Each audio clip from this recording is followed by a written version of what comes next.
Hyderabad Attapur kidnap case దర్యాప్తును వేగవంతం చేశారు పోలీసులు. ఆ అమ్మాయి ఎవరు, ఆమెను ఎవరు కిడ్నాప్ చేశారు, ఎక్కడికి తీసుకెళ్లారో తెలుసుకునేందుకు పోలీసులు రంగంలోకి దిగారు. 5 స్పెషల్ టీంలతో గాలిస్తున్నారు. సీసీ కెమెరాల ఆధారంగా థార్ వాహనం టోలీ చౌకీ వైపు వెళ్లినట్లు గుర్తించారు. నిన్న రాత్రి 10:30 గంటలకు ఓ యువతిని 3 యువకులు వెంబడించారు. ఆమె భయంతో సమీపంలో ఉన్న హాస్పిటల్లోకి వెళ్లింది. యువతికి హాస్పిటల్ సిబ్బంది కూర్చోబెట్టి ఏమైందని ఆరా తీశారు. ఇంతలో వెంబడించిన నిందితులు హాస్పిటల్లోకి వచ్చి సిబ్బందితో గొడవపడ్డారు. అమ్మాయిని బయటకు పంపించాలని నానా రచ్చ చేశారు.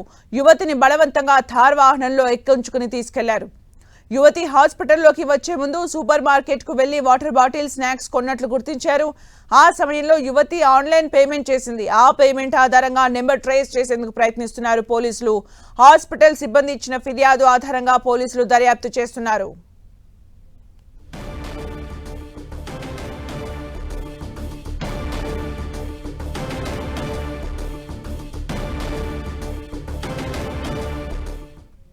నిన్న రాత్రి ఆ అమ్మాయిని 3 యువకులు వెంబడించారని హాస్పిటల్ సిబ్బంది చెబుతున్నారు.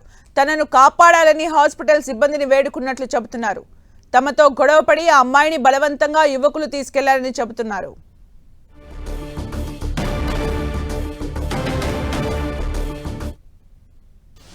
పరిగెత్తుకుంటూ ఆ సెల్లార్లోకి వెళ్ళడం జరిగింది. సో ఆ సెల్లార్ నుంచి మళ్ళీ ఆమె గ్రౌండ్ ఫ్లోర్కి రావడం, అక్కడ ఉన్న సెక్యూరిటీ వాళ్ళతో మాట్లాడి ఆమె హెల్ప్ అడగడం, దాని తర్వాత ఒక థార్ వెహికల్లో, బ్లాక్ కలర్ థార్ వెహికల్లో ఒక 3 పర్సన్స్, అదేవిధంగా ఒక యాక్టివా పైన ఒక 2 రావడం, వాళ్ళు ఆ హాస్పిటల్ సిబ్బందితో గొడవబడి ఆ లేడీతో మాట్లాడిన తర్వాత ఆమె వచ్చి ఆ థార్ వెహికల్లో కూర్చొని ఇక్కడ నుంచి వెళ్ళిపోయిన తర్వాత మాకు డైల్ 100 కాల్లో ఈ జాయ్ హాస్పిటల్ వాళ్ళు ఒక కిడ్నాప్ జరిగింది మా హాస్పిటల్ దగ్గర అని చెప్తే ఇమీడియట్గా అందరం ఆఫీసర్స్ ఇక్కడ రష్ అయినాము.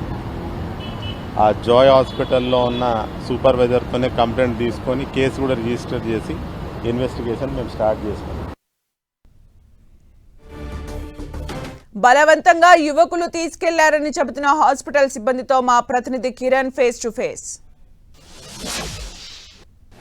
లో యువతి కిడ్నాప్ వ్యవహారానికి సంబంధించి పోలీసుల దర్యాప్తు కొనసాగుతుంది. ప్రస్తుతానికి అయితే హాస్పిటల్ సిబ్బంది ఇచ్చిన ఫిర్యాదు మేరకు కూడా పోలీసులు కేసు నమోదు చేశారు. నిన్న అర్ధరాత్రి ఏం జరిగింది ఏంటి సమాచారం తెలుసుకుని ప్రస్తుతానికి అయితే ఇదే హాస్పిటల్ వద్ద నిన్న 11 గంటల ప్రాంతంలో కూడా ఘటన చోటు చేసుకుంది. దీనికి సంబంధించి ఇప్పటికే పోలీసులు అనేక కోణాల్లో దర్యాప్తు చేస్తున్నారు.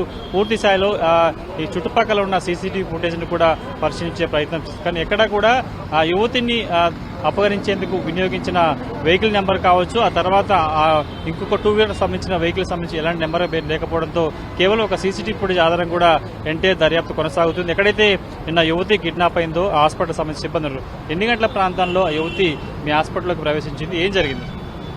అరౌండ్ 10:50 టైంలో తను ఇక్కడ రావడం జరిగింది.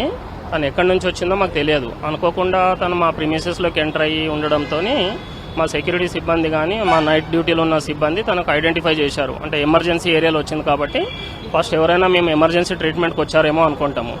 బట్ అనుకోకుండా తన ఆందోళన చూసి అడగడం జరిగింది, ఏమైందమ్మా ఇలా ఉన్నావు, ఏమైనా ట్రీట్మెంట్ నీడ్ ఉందా, ఏమైనా ప్రాబ్లం ఉందా అంటే లేదండి నాకు ఒక 3 వెంబడిస్తున్నారు, నాకు హెల్ప్ కావాలి అంది. ఏం హెల్ప్ కావాలి, తన పేరేంది, తను ఎక్కడి నుంచి ఏమీ చెప్పలేదు. తను హెల్ప్ కావాలి అన్నంత లోపల మా టీం తను కూర్చోబెట్టారు. ఆ కూర్చోబెట్టి మాట్లాడదామన్న క్రమంలోనే ఆ 3 ఎవరైతే ఫాలో అవుతున్నారో వాళ్ళు కూడా వచ్చారు. అక్కడికి వచ్చిన తర్వాత ఆర్గ్యూ చేశారు మా టీంతో, తనకు బయటికి పంపించండి ఇలా అని. ఎందుకు బాబు ఇలా చేస్తున్నారు, తనకి ఏం ప్రాబ్లం ఉంది మాట్లాడడం లోపల మా టీంతో ఆర్గ్యూ చేసి వాళ్ళు అక్కడ నుంచి చూశారు, బయట నుంచి తనకు బయటికి రావాలని చెప్పారు. సో తను బయటికి వెళ్ళారు. బయటికి వెళ్ళాక ఫస్ట్ ఒక స్కూటీ వచ్చింది, తర్వాత థార్ వెహికల్ వచ్చింది. ఆ థార్ వెహికల్ దగ్గర ఉండి వాళ్ళు ఏమో మాట్లాడుకుని కార్లో కూర్చోమని చెప్పారు. తను కార్లో కూర్చోబెట్టుకుని అయితే వెళ్ళారు. అంటే ఆ యువతిని మీ దగ్గర ఉన్నప్పుడు లోపలికి వెళ్లే క్రమంలో మీ సెక్యూరిటీ సిబ్బందితో కొంత వాగ్వాదం అని చెప్తున్నారు.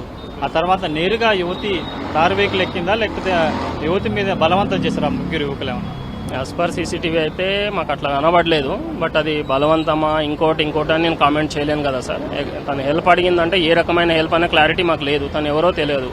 ఇది సంపూర్ణంగా ఈ ఇన్సిడెంట్ మా ప్రిమిసెస్లో ఏమైతే జరిగిందో ఆ కంప్లీట్ ఇన్సిడెంట్ జరిగింది, సీసీటీవీ ఫుటేజ్ అవన్నీ మేము పోలీస్ అధికారులకు ఇవ్వడం జరిగింది. 10:50 ప్రాంతంలో ఆ యువతి హాస్పిటల్ వద్ద వచ్చింది. ముందుగా సెర్లార్ నుంచి ఆ తర్వాత ఫస్ట్ ఫ్లోర్కి వెళ్ళింది. ఆ ఫస్ట్ ఫ్లోర్లో కొంత ఆ యువతి ఆందోళనకరంగా ఉండడంతో అక్కడ సెక్యూరిటీ సిబ్బంది కూడా ఏమైంది అని తెలుసుకునే ప్రయత్నం కూడా చేశారు. కానీ అప్పటికే ముగ్గురు యువకులు కూడా లోపలికి వెళ్లే ప్రయత్నం చేశారు. ఎందుకు ఆ యువతిని ట్రేస్ అవుట్ చేస్తున్నారు, ఎందుకు ఆమెని ఫాలో అవుతున్నారు అని అడిగే ప్రయత్నం చేస్తే కూడా అక్కడ సెక్యూరిటీ సిబ్బందితో ఆ ముగ్గురు యువకులు కూడా కొంత మిస్బిహేవ్ చేశారు, గొడవపడే ప్రయత్నం చేశారు. ఆ తర్వాత వెంటనే ఇద్దరి మధ్యన సంభాషణ జరిగిన తర్వాత కూడా ఆ యువతి నేరుగా వెళ్లి ఆ కారులో కూర్చున్నట్టుగా ప్రస్తుతానికి అయితే హాస్పిటల్ సిబ్బంది చెప్తున్నారు. తార్ వాహనం ఎక్కడి నుంచి వచ్చింది, ఆ తార్ వాహనంతో పాటు ఒక 2-వీలర్ వాహనం కూడా ఉన్నట్టుగా తెలుస్తుంది. కాబట్టి 2-వీలర్ వాహనానికి సంబంధించి కొంత ఐడెంటిఫై చేయడం కష్టతరంగా మారింది.